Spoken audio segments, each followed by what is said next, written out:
30 અવયવો છે હું મને આ રીતના મળે 2 ગુણ્યા 3 ગુણ્યા 5 આ રીતના મને મળે છે બરોબર। તો હવે હું આના ક્રમને ઉલટાવી નાખું દાખલા તરીકે કે 2 ગુણ્યા 5 ગુણ્યા 3 કરું।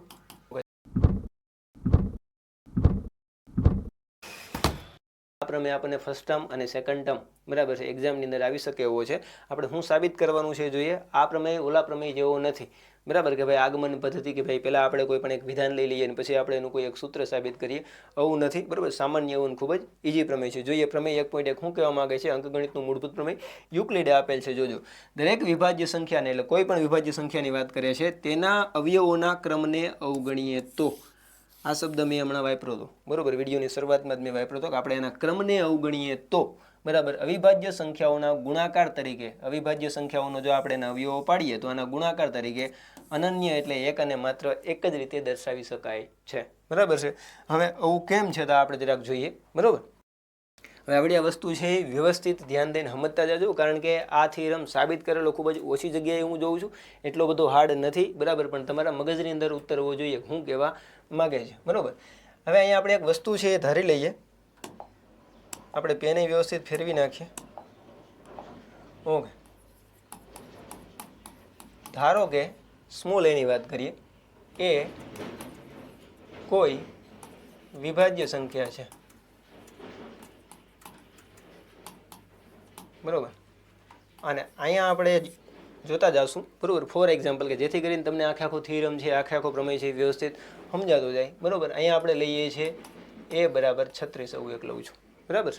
હવે આગળ વધીએ બરાબર કે ભાઈ એ કોઈ વિભાજ્ય સંખ્યા છે હવે હું આનો ગુણાકાર કરું છું બરાબર છે એટલે ટૂંકમાં હું આના અવિભાજ્ય અવયવો મેળવું છું। ક્યાં ક્યાં અવયવો મળે તો કે ભાઈ એ બરાબર દાખલા તરીકે મને આનો એક અવયવ છે P1 મળે છે બીજો અવયવ છે P2 મળે છે અને ત્રીજો અવયવ છે P3 મળે છે બરાબર। હવે આપણને ખબર છે બરાબર કે ભાઈ કોઈ પણ પૂર્ણાંક સંખ્યા છે અથવા તો પ્રાકૃતિક સંખ્યા છે બરાબર તે ગુણાકાર માટે ક્રમનો ગુણધર્મ જાળવે છે બરાબર। તો આ જ વસ્તુને દાખલા તરીકે હું બરાબર P1 P2 અને P3 છે આના હું ક્રમને ઉલટાવું બરાબર તો ક્રમને ઉલટાવતા મને ભાઈ કેવા કેવા ગુણાકાર આના મળી શકે બરાબર છે। તો અહીંયા આપણે અહીં વિદ્યાર્થી મિત્રોને ખાસ કહી દેવાય કારણ પરમ્યુટેશન કોમ્બિનેશન આવે છે ક્રમચય અને સંચય બરાબર કે ભાઈ કોઈ પણ 3 જગ્યા ઉપર આપણે કોઈ પણ 3 વસ્તુને મૂકવી છે તો કઈ રીતે મૂકી શકીએ તો કે ભાઈ 3P3 બરાબર છે આને આપણે 3 ફેક્ટોરિયલ રીતે મૂકી શકીએ અને 3 ફેક્ટોરિયલ એટલે થશે 3 ગુણ્યા 2 ગુણ્યા 1 ટોટલ 6 રીતે મૂકી શકીએ અને આપણે 6 રીતે દાખલા તરીકે અહીંયા જોઈએ બરાબર છે શું છે તો કે ભાઈ P1 P2 અને P3 મૂક્યા છે તો હું અહીં એક મૂકું છું P1 P3 અને P2 હજી અહીં મૂકું છું P2 P1 and P3 P2 P3 and P1 P3 P2 and P1 P3 P1 and P2 આ શું કર્યું છે તો કે અવિભાજ્ય સંખ્યાઓના અવયવોને અવિભાજ્ય અવયવોના ક્રમ બદલાવતા અવિભાજ્ય અવયવોનો આપણે ક્રમ બદલાવીએ એટલે આપણને આ બરોબર P1 P2 અને P3 સિવાયના આપણને આ 5 ક્રમ મળે છે બરોબર છે।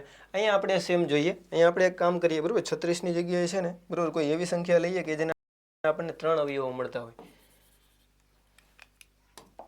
દાખલા તરીકે હું અહીંયા 30 લઉં છું બરોબર। હવે આ 30ના અવયવો છે હું મને આ રીતના મળે 2 ગુણ્યા 3 ગુણ્યા 5 આ રીતના મને મળે છે બરોબર। તો હવે હું આના ક્રમને ઉલટાવી નાખું દાખલા તરીકે કે 2 ગુણ્યા 5 ગુણ્યા 3 કરું 3 ગુણ્યા 2 ગુણ્યા 5 કરું અથવા તો 3 ગુણ્યા 5 ગુણ્યા 2 કરું અથવા તો 5 ગુણ્યા 3 ગુણ્યા 2 કરું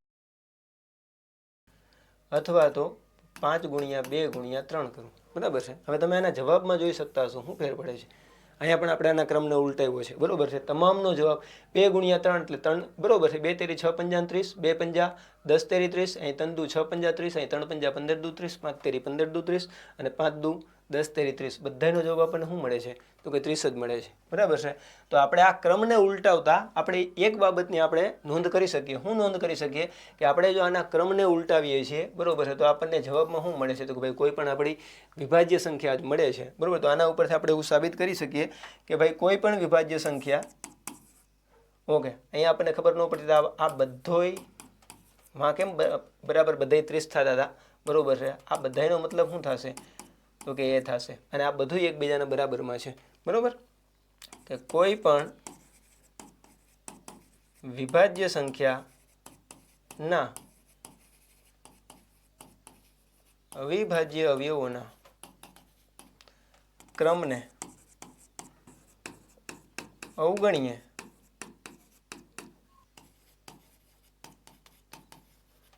અવિભાજ્ય સંખ્યાઓના ગુણાકાર તરીકે અનન્ય રીતે, અનન્ય એટલે એકમાત્ર એક રીતે દર્શાવી શકાય છે.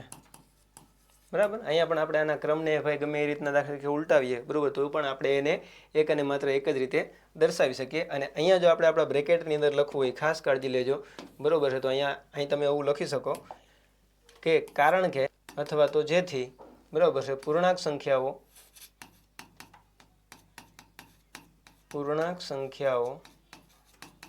ગુણાકાર માટે ક્રમનો ગુણધર્મ જાળવે છે.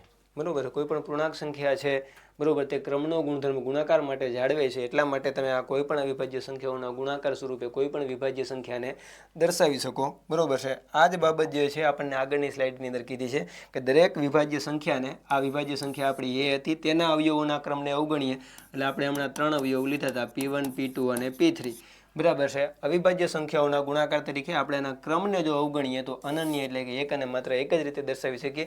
એક અને માત્ર એક રીતે એટલા માટે, બરાબર, કારણ કે તમામનો જવાબ સેમ થાય છે. આપણે એનો ક્રમને અવગણીએ તો એના ગુણાકારનો, બરાબર છે, જે આપણને એનું ગુણક મળે છે, બરાબર, જે આપણને એનો જવાબ મળે છે, આમાં કોઈ ફેર પડતો નથી. બરાબર છે. જો અહીંયા એક શરત બીજી પણ હોઈ શકે, બરાબર, ખાસ કાળજીપૂર્વક, કે તેના અવિભાજ્ય અવયવોને ચડતા ક્રમમાં ગોઠવીએ. બરાબર છે. આપણે એના અવિભાજ્ય અવયવોને જો ચડતા ક્રમની અંદર ગોઠવીએ તો પણ આપણે એક અને માત્ર એક જ રીતે દર્શાવી શકીએ. બરાબર. હવે જો અહીંયા આવી સેમ વસ્તુ અહીંયા ચડતા ક્રમની અંદર ગોઠવી હોત ને, બરાબર, તો આપણે આ જે આખી, બરાબર, 2 × 5 × 3 છે, આ આપણે અવયવનો ક્રમ ન લઈ શકત, કારણ કે અહીંયા 2 કરતાં 5 વધી જાય, વળી પાછા 3 છે એ ઘટી જાય. બરાબર છે. અહીંયા 3 થી 5 વધી જાય, કારણ 5 થી 2 ઘટી જાય, તો આ એકેય નહીં, બરાબર છે, એક અને માત્ર એક જ રીતે દર્શાવી શકશું. બરાબર છે. અહીંયા પણ જો સેમ આપણને એવું કીધું હોત કે ભાઈ P1 કરતાં, બરાબર છે, P2 છે તે મોટો છે. અહીંયા આપણે બરાબરની નિશાની આપણે નાખવી નથી, આપણે ખાલી લેસ ધેન રાખશું. બરાબર છે. P લેસ ધેન P2 અને લેસ ધેન P3 હોય, બરાબર છે, તો પણ આપણે, એટલે કે ભાઈ P1 કરતાં P2 મોટો હોય ને P2 કરતાં જો P3 મોટો હોય ને ચડતા ક્રમની અંદર આપણે જો દર્શાવીએ, બરાબર, તો પણ આપણો થિયરમ છે તે સાચો પડે છે. બરાબર. એટલે બે રીતે યુક્લિડનો પ્રમેય સાબિત કરવાની, બરાબર છે, બે રીત છે કે એક તો આપણે એના અવિભાજ્ય અવયવોને ચડતા ક્રમમાં ગોઠવીએ, અથવા તો આપણે ભાઈ ચડતા ક્રમની અંદર ન ગોઠવીએ અને આપણે એના ક્રમને અવગણીએ, બરાબર, તો આપણે એક અને માત્ર એક જ રીતે આપણે એને દર્શાવી શકીએ છીએ.